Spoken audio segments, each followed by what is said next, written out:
Led Zeppelin story! This story started when a gifted young guitarist called Jimmy Tarbuck was in legendary 60s beat combo, the Liverbirds. But the Liverbirds weren't getting along too well, and one day the singer, what's her face?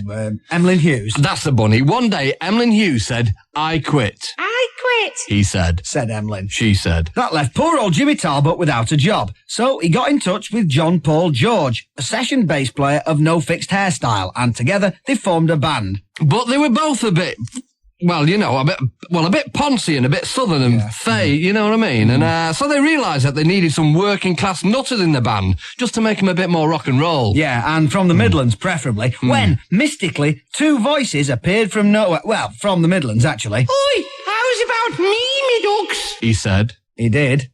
And the other one said. And I'll bash the drums for you, me ducks. It was Rubber Plant and John Bonzo Dog Doo-Dah band Bonham, a singer and drummer from the Black Sabbath country. All of a sudden, they were a big rock and roll band. Within minutes, they were swearing and showing their bums in public and stuff, and heavy metal fans took to them big style. But there was an underlying problem growing within the band. Alcohol. Yes, alcohol. They couldn't afford any alcohol. Only joking. Yes, alcohol. What it was Rubber Plant was a little too keen on the old shandies, and one minute they were singing about a little goblin. Hey, hang on a minute, that's a bit cheeky, Nick. You can't talk about that stuff on one of them, can we? No, Lard, it's not that kind of goblin. Come here, it's... What was it? Oh, see, right, goblin tea's made, right. I thought you meant those cheeky little memory-type pants, hook noses and grubby beards. No, not the spin doctors. Only joking. Oh, where was I? Yes. So, Rubber Plant started writing songs about his favourite tipple, Squirrel Bitter.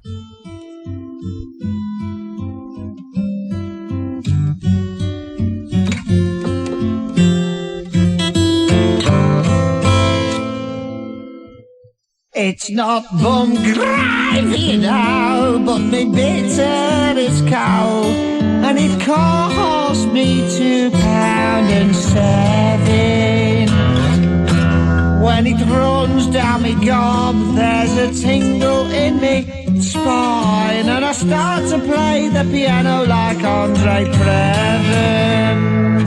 Oh, oh.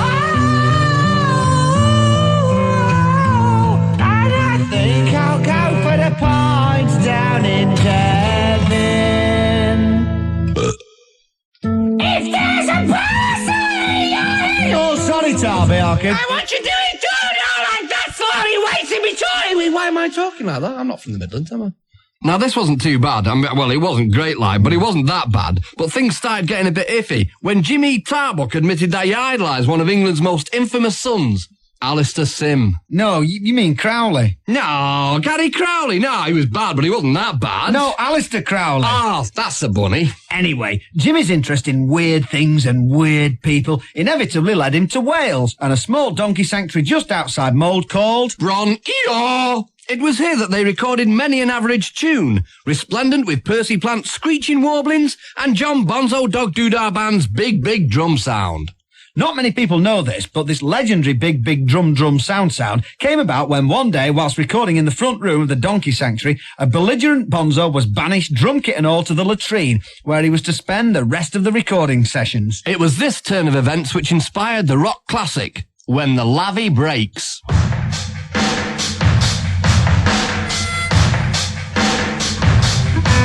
if you keep on trumping, the Lavvie's going to break.